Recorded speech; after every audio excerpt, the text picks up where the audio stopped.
ये कहानी है एक आम इंसान की जिसका नाम है राजेश।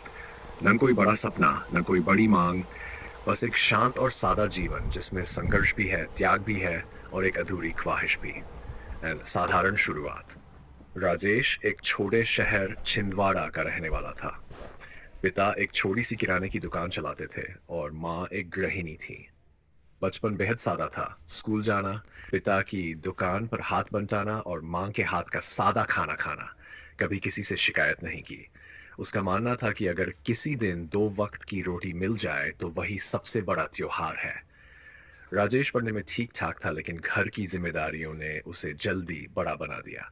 12वीं के बाद कॉलेज जाने का सपना आंखों में ही रह गया, क्योंकि पिता की तबीयत बिगड़ने लगी और दुकान की पूरी जिम्मेदारी राजेश पर आ गई। अधूरी ख्वाहिशें। एक दिन जब राजेश दुकान पर बैठा था तो वहीं बगल की स्टेशनरी की दुकान पर नेहा नाम की लड़की रोज आया करती थी। नेहा शहर के कॉलेज में पढ़ती थी और बड़े सपनों के साथ आईएएस की तैयारी कर रही थी।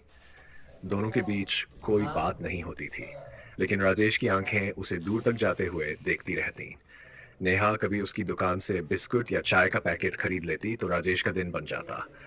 उसने कभी हिम्मत नहीं जुटाई कि उससे बात कर सके। उसे पता था, हम जैसे लोग बस दूर से देख सकते हैं, पास जाकर कुछ कहने की हैसियत नहीं होती। भाग 3, संघर्ष का सफर। समय बीतता गया। राजेश की उम्र 30 पार कर गई।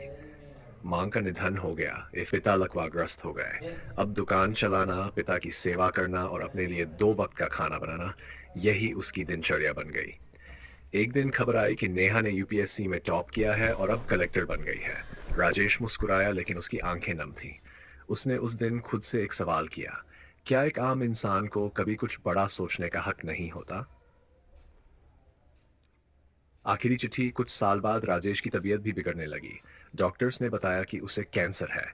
अकेला आदमी था, इसलिए इलाज भी अधूरा ही रह गया। लेकिन मौत से पहले उसने एक चिट्ठी लिखी नेहा के नाम।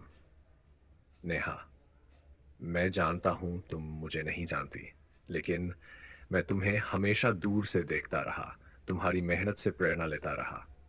तुमने कभी मुझे नोटिस नहीं किया, लेकिन तुम्हारी मुस्कान ने मुझे हर मुश्किल दिन से लड़ने की ताकत दी। मैं कभी कुछ नहीं बन सका, लेकिन तुम्हें बनते देख मुझे गर्व होता है। यह चिट्ठी शायद कभी तुम्हारे पास न पहुंचे, लेकिन यह मेरा आखिरी दिल का बोझ था। एक आम इंसान, राजेश। चिट्ठी राजेश की दुकान की पुरानी संदूक में रखी रह गई। भाग बाय।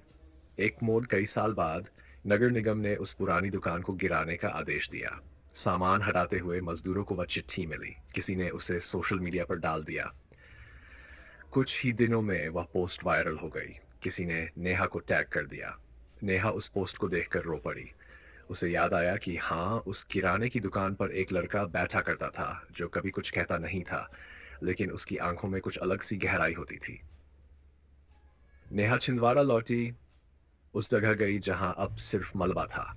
उसने वहां एक छोटी सी लाइब्रेरी बनवाई, राजेश पब्लिक लाइब्रेरी, हर आम इंसान के नाम। अंत। राजेश अब इस दुनिया में नहीं रहा, लेकिन उसकी चुप मोहब्बत, उसका त्याग, उसका संघर्ष एक आम इंसान की कहानी बनकर सबके दिलों में बस गया। कभी कभी सबसे बड़ा हीरो वही होता है जिसे दुनिया कभी नोटिस नहीं करती। अगर आपको ये कहानी पसंद आई हो तो बताइए, क्या आप इसका वीडियो या नाट्य रूपांतरण भी बनाना चाहें?